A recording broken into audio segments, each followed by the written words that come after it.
사랑하는 친구들, 한 주 동안 즐겁게 또 신나게 잘 지냈나요? 오늘은 추수감사주일, 하나님께서 우리에게 베풀어 주신 은혜를 또 감사하는 마음으로 우리가 오늘 주일을 보내고 있어요. 오늘은 누가복음 17장 11절로 17절까지 말씀으로 감사드리는 것이 얼마나 좋은지 말씀을 통해 살펴볼 텐데요. 목사님 기도하고 말씀 시작하도록 할게요. 사랑의 주님, 오늘도 주님 앞에 나와 감사의 예배를 드립니다. 주님 앞에 감사드리는 것이 얼마나 기쁘고 또 즐겁고 복된 일인지 오늘 말씀을 통해 살펴볼 때에 우리 안에 감사가 넘쳐나게 하시고 불평, 원망이 아닌 오직 주께로부터 오는 그 평안과 기쁨을 감사를 통해 누릴 수 있도록 저희 모두를 축복하여 주옵소서. 예수님의 이름으로 기도합니다. 아멘. 지금으로부터 400년 전 영국에서는 모든 백성에게 나라가 정한 종교만 믿어야 된다고, 그러니까 나라가 정한 교회만 다녀야 된다는 그런 법을 만들었어요. 그래서 그 법을 어기면 가차없이 벌을 받게 되었죠. 그러나 오직 예수님만이 구주임을 믿고 있었던 사람들은 영국 정부가 정한 특정 교회만 가라고 하는 것이 이거는 옳은 것이 아니야 라고 생각을 했고, 그래서 자기들끼리 모여 예배를 드리기 시작했어요. 이런 모습을 적발한 영국 정부 가만히 있었겠어요? 그렇죠. 핍박하기 시작했어요. 감옥에 가두고 또 심한 형벌을 가하게 되었죠. 그러나 그리스도인들은 비록 감옥에 갇히고 또 어려운 일을 당할지라도 하나님 앞에 예배드리는 것을 멈추지 않았는데요. 그리고 그들은 신앙의 자유를 찾아 또 믿음의 자유를 찾아 당시에 신세계라고 불렸던 미국 땅으로 가기를 결심했어요. 사실 그 신세계라고 불렸던 곳은 이미 그 100년 전 콜럼버스가 발견했던 미국 신대륙을 말하는 건데요. 이곳에는 인디언들이 살고 있었지만 어쨌든 유럽 사람들은 그 땅을 신세계라고 이렇게 불렀던 것 같아요. 이렇게 하나님을 자유롭게 예배하고 섬기기 위해 영국의 그리스도인들은 메이플라워호라는 큰 배를 타고 미국 신세계로 도착했어요. 102명의 사람이 대서양을 건너서 미국으로 왔는데요. 그래서 이들을 청교도라고 이렇게 불렀어요.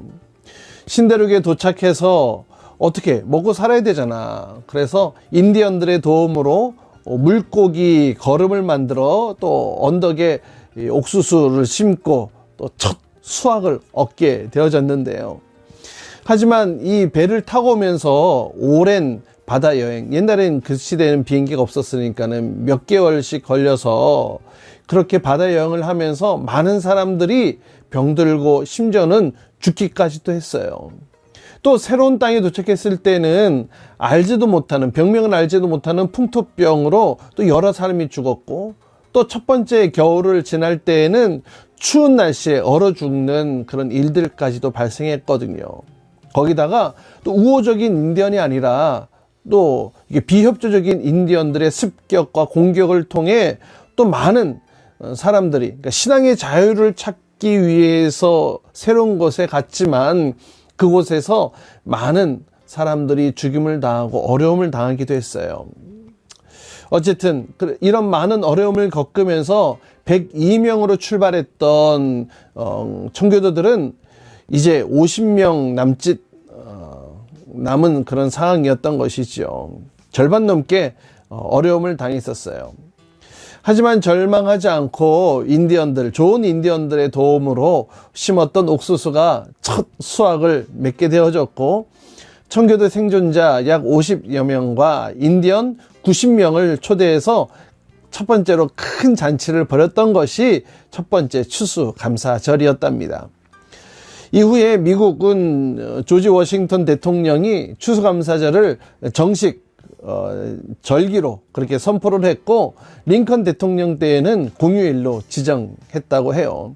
뭐 요즘에는 추수감사주일 땡스기빙 이 주간에 무슨 또 막 큰 세일도 하고 막 미국에서 막 그렇게 하잖아요. 그죠? 그래요. 이렇게 첫 번째 추수감사 예배 때에 이들은 이런 고백을 했다고 하는데요. 한번 들어보세요. 우리는 대서양을 건너와 여러 친구들을 잃었습니다. 그러나 하나님은 우리에게 기대했던 것보다 더 많은 것을 주셨습니다. 하나님의 은혜에 감사하며 첫 열매를 그분께 드립니다. 이렇게 말이죠. 여러분 상황을 보세요. 신앙의 자유를 찾아 결심하고 결단하고 자신이 살던 곳을 떠나 새로운 곳, 미지의 땅으로 왔어요. 그런데 고통스러운 병에 걸리고 또 가족이 죽고 친구가 죽고 사랑하는 사람들이, 소중한 사람들이 어려움을 당하고 또 인디언들의 또 공격으로 마음이 불안하고 힘들었던 그 힘든 상황 속에서 이런 감사의 고백을 할 수 있었던 이유가 뭘까요? 정말로 이 위대한 감사가 오늘날 미국을 건설한 그 원동력이지 않을까 그런 생각도 해보게 됩니다. 이렇게 감사는 고통을 기쁨으로 또 불행을 행복으로 가져다주는 놀라운 신비의 마법가루처럼 이런 능력이 있다는 사실을 기억했으면 좋겠어요. 자, 오늘 미국에 도착한 청교도들 정말 많은 것을 잃었지만 그런데 기대했던 것보다도 더 많은 것을 주셨다고 고백했던 이 감사의 기도 여러분 기억하죠? 그럼 오늘 여러분은 어떤 감사 제목으로 하나님 앞에 올려드릴 수 있을까요? 감사할 제목들이 뭐가 있을까? 한번 이렇게 고민을 한번 생각을 해보겠어요? 그런데 꼭 이렇게 하라 그러면은 꼭 이런 친구들이 있어. 구석에 앉아가지고 얼굴에 뭐 이러면서 뭐 감사할 게 뭐가 있어? 뭐 남들은 이런 거 저런 거 다 주는데 우리 엄마 아빠는 왜 아무것도 해주지 않아? 이런 친구들 또 에이 감사할 게 뭐가 있어? 교회 오다가 에이씨 똥이나 밟았는데 더러워 이런 친구들 있지 않나요? 어이 감사할 게 뭐가 있어? 밥 먹으라고 와봤더니 이게 뭐야? 비빔밥이야? 고기도 없고 이런 친구들 있지는 않는지 모르겠어요. 그래요. 이렇게 툴툴툴 저렇게 툴툴툴 재미없어 툴툴툴 신경질나 툴툴툴 에이 뭐 이래 툴툴툴 짜증나 툴툴툴. 여러분 옆에 있는 사람 한번 얼굴 한번 보세요. 툴툴툴 툴툴이처럼 생겼나 안 생겼나 한번 보세요. 앞에 있는 사람의 얼굴에 혹시 툴툴이가 붙어 있으면 좀 떼주세요. 이렇게 툴툴이가 있으면 좀 이렇게 떼주세요. 그래. 한번 우리 친구들 목사님 따라서 한번 해볼까요? 이런 불평, 원망, 시기, 질투하게 하는 마음인 툴툴아! 이런 불평, 원망, 시기, 질투하게 하는 마음인 툴툴아! 예수의 이름으로 사라져라! 예수의 이름으로 사라져라! 아멘. 그래. 우리가 이 원망 불평하게 하는 이 툴툴이를 다 던져버려야 돼. 다 그냥 없애버려야 돼. 예수의 이름으로 말이지. 옆 사람에게 이렇게 고백했으면 좋겠어요. 나 이제 툴툴이 떨어졌다. 나 이제 툴툴이 떨어졌다. 그래. 이 원망 불평 시기 질투 있는 사람에게는 절대로 감사하는 마음이 생겨나질 않거든요. 오늘 추수감사주일에 우리 안에 원망 불평 시기 질투의 마음이 있다면 다 싹 다 버리세요. 그러면 저절로 감사의 마음이 생겨날 수밖에 없어요. 오늘 시편 기자는 이렇게 우리에게 감사를 고백하고 있는데요. 여호와께 감사하며 그의 이름을 찬양하고 아침마다 주의 인자하심을 알며 밤마다 주의 성실하심을 베품이 좋으니이다. 시편 기자는 날마다 우리를 구원하시고 날마다 필요한 것들을 공급하시고 책임지시는 그 하나님에 대해서 찬양하고 있지요. 자, 오늘 본문 말씀을 한번 들어가 볼게요. 예수께서 예루살렘으로 가실 때 사마리아와 갈릴리 사이로 지나가시다가 한 마을에 들어가시니 나병 환자 10명이 예수를 만나 멀리 서서 소리를 높여 이르되 예수 선생님이여 우리를 불쌍히 여기소서. 보시고 이르시되 가서 제사장들에게 너희 몸을 보이라 하셨더니 그들이 가다가 깨끗함을 받은지라. 그 중에 한 사람이 자기가 나은 것을 보고 큰 소리로 하나님께 영광을 돌리며 돌아와 예수의 발 아래에 엎드려 감사하니 그는 사마리아 사람이라. 10사람이 다 깨끗함을 받지 아니하였느냐? 그 9은 어디 있느냐? 오늘 본문 말씀에 나병 환자 10명이 등장하는데요.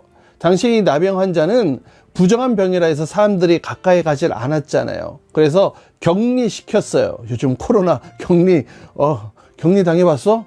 얼마나 답답한지 알아? 근데 이 사람들은 평생 그렇게 살아야 되는 거야. 몸도 썩어 문드러지는 그런 병이었기 때문에 그렇게 모여 살았어요. 저주받았다고 생각하면서 말이죠. 만약에 지나가다가 일반 사람들이 나타나면은 길을 돌아서 가야 돼. 만약에 일반 사람이 나타났는데 안 돌아갔다 그러면 돌에 맞아 죽어도 이 사람들은 아무 말 할 수가 없었어. 그래서 저쪽 멀리서 일반 사람이 등장하면은 이 나병 환자들은 가까이 오지 못하도록, 나는 부정한 사람이요, 나는 부정한 사람이요, 이렇게 소리를 외치면서 가까이 오지 못하도록. 얼마나 비참했니? 그래. 오늘 그런 나병 환자 10명이 등장하는데요. 그런데 이 나병 환자들에게 주목할 만한 행동이 있어요. 첫 번째는 예수님을 부르고 자비를 베풀어 달라고 요구하는 모습이 나요. 예수님은 지금 도로를 통해 이동 중에 계셨어요. 근데 나병 환자들이 자기들이 거처하는 곳 부근에 예수님이 지나가신다라는 소식을 들은 거예요. 그래서 이들은 예수님께 자신의 병을 치유받기 위해 직접 그 힘든 몸을, 썩어 문드러져가는 그 몸을 움직였어요. 그런데 여러분 보세요. 지금 일반 사람들이 다니는 도로예요. 그곳에서 잘못해서 다른 사람을 만나게 되면 돌 맞아 죽는 거예요. 그런데 이들은 죽을 각오를 하며 그 예수님을 만나러 그 도로까지 나온 거예요. 그래서 이들은 예수님을 만났고 어려운 문제들이 해결되었죠. 목숨을 건 예수님과의 만남. 예수님이 나를 치료해 주실 것이라는 믿음이 있었기 때문에 이런 도전이 있었던 거예요. 그렇게 힘들게 예수님 계신 곳으로 왔어요. 그런데 예수님 우리를 좀 도와주세요 라고 외쳤을 때에 예수님께서 뭐라고 말씀하셨는지 아세요? 나병아 썩 물러가라. 내가 나병을 치유해 줄 것이다. 나병은 싹 사라져라. 뭐 이렇게 말씀하신 것이 아니었어요. 그 나병 환자들에게 요청하는, 나를 낫게 해달라고 요청하는 그 나병 환자들에게, 그래 그러면 제자들에게 가서, 제사장에게 가서 보여주어라, 너의 몸을 보여주어라 라고 말씀하신 거예요. 당시에 나병이 나았는지 안 나았는지 판가름은 제사장들이 했거든요. 제사장에 의해서 이 사람은 나병 환자 아닙니다 라고 하면은 나병 환자가 아니었던 거예요. 근데 보세요. 지금 여전히 손에는 진물이 나고 몸이 문드러져가고 있는 상황 가운데 제사장에게 가서 그 몸을 보여라? 잘못하다가 돌에 맞아. 제사장한테 가기도 전에 돌에 맞아 죽을지도 몰라. 여러분 이와 같은 상황이라면 여러분 툴툴대기 시작하지 않을까요? 에이 뭐야, 힘들게 죽을 고생하고 여기까지 왔는데 치료는 해주지 못할 망정 제사장에게 가라고 툴툴툴툴. 내 몸 아직도 병에 걸려 있는데, 아직 피부병 장난 아닌데 제사장에 가서 뭐 하겠어? 툴툴툴툴툴. 제사장한테 가다가는 뭐 가기는커녕 돌에 맞아 죽겠구만. 툴툴툴툴툴. 예수가 뭐 저래? 뭐 이러지 않았을까요? 그런데 오늘 10명의 나병 환자는 이해가 되지도 않고 예수님의 이야기를 듣고 순종해요. 원망 불평하지 않고 그 말씀을 따라 움직였어요. 제사장에게 갔어요. 그랬더니 오늘 말씀해 보니까 가는 도중에 병 고침 받는 기적이 일어난 거예요. 할렐루야. 예수 말씀에 순종하고 움직였을 때에 그 놀라운 기적이 일어났던 거예요. 그리고 마지막으로 세 번째는 예수님의 시선과 관심이 머무르는 사람이 감사하는 사람인데요. 10명이 고침을 받았죠. 그래서 다 나병이 나았다는 사인을 아마 제사장에게 다 받았을 거예요. 미친 듯이 기뻐했을 거예요. 병이 낫자마자 가장 먼저 누구에게 찾아갔을까? 그래, 그동안 보고 싶었던 부모님, 또 사랑하는 가족들을 찾아 막 달려갔겠지. 누구나 품을 수 있는 당연한 감정이에요. 그런데 중요한 것은요, 그 10명의 그 수많은 사람들 가운데에 예수님께 주목받았던 한 명이 오늘 등장하고 있다라는 거예요. 10명이 다 고침을 받았지만 딱 한 명만이 예수님의 시선을 끌고 있는 거예요. 나병 환자, 가까이 가기도 꺼려지는 그 나병 환자. 오늘 그 한 명이 이 한 명의 이름이 거론되고 있지는 않지만 성경에서 이 사람을 주목하고 있어요. 그 사람은 바로 한번 따라해 보세요. 주님께 감사드리는 자. 주님께 감사드리는 자. 맞아요. 고침받는 즉시로 예수님께 나와서 감사드렸던 이 한 사람, 이 남영 환자를 성경은 주목하고 있는 거예요. 여러분 학교에서도 유독 선생님의 관심 많이 받는 사람 있죠? 선생님 말씀 잘 들면 돼. 그래. 아니면 선생님 말씀을 아예 안 듣거나. 그래. 이상한 관심을 받겠지? 그래요. 선생님의 말씀을 잘 듣는 사람은 늘 선생님의 관심을 받죠. 마찬가지예요. 지금 우리 예배실에서 함께 예배드리고 있는 여러분들, 오늘 몇 명이 모였는지는 모르겠는데 여러분들 가운데 오늘 또 말씀을 다 듣고 있잖아. 하나님의 말씀이 여러분에게 귓가에 들려지고 있잖아. 함께 신앙생활을 하고 있잖아. 우리가 다 이렇게 신앙생활을 하는 가운데 하나님의 특별한 관심을 받는 사람이 내가 되어야 되지 않을까요? 하나님이 기뻐하시고 하나님의 시선이, 하나님의 관심이 머물러 있는 그 한 사람이 바로 내가 되어야 되지 않을까요? 바로 당신 말이에요.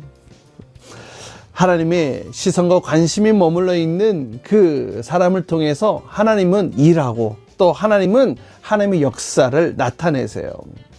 사랑하는 친구들도 늘 하나님의 시선과 관심이 머물러 있는 하나님의 사람들 될 수 있기를 축복해요.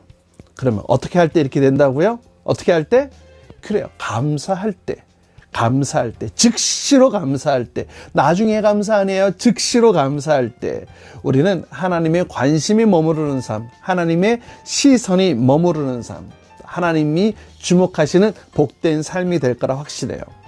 사랑하는 친구들, 우리 안에 있는 원망, 불평, 질투, 이런 거 다 떼어내버리고 감사함으로 하나님의 시선이 고정되어 있는 복된 하나님의 축복의 삶 살 수 있기를 주님의 이름으로 축복합니다. 사랑해 주님 감사해요. 오늘 우리 친구들과 함께 내 속에 있는 원망, 불평, 시기, 질투 다 떼어내버리고 감사할 때에 하나님의 시선이 머무르며 또 하나님의 관심 받는, 또 하나님의 관심이 머물러 있는 복된 인생이 될 수 있음을 오늘 말씀을 통해 살펴보았어요. 우리의 삶 가운데에 주님 앞에 늘 감사가 멈추지 않게 하시고 즉시로 감사하며 하나님께서 나에게 행하신 것들에 주님 감사함을 표현함으로 주님 앞에 기쁨을 드리며 또 하나님의 놀라운 일들을 감당해내는 하나님의 사람 될 수 있도록 축복해 주세요. 이제는 우리 주 예수 그리스도의 은혜와 하나님 아버지의 극진하신 사랑과 성령님의 내주 같은 역사하심이 감사함으로, 나의 입술에 나의 마음에 감사함으로 하나님의 시선, 하나님의 관심, 또 하나님의 그 주목하시는 그 복된 인생이 되기를 원해요. 내 안에 원망, 질투, 시기 이런 것들을 다 툴툴 털어버리고 오직 주님 앞에 기쁨으로 감사함으로 살아가는 삶이 되기를 원해요. 주님 앞에 간구하며 기도하는 우리 모든 친구들과 선생님들 위해 이제로부터 영원토록 함께 하시기를 간절히 축원하옵나이다. 아멘.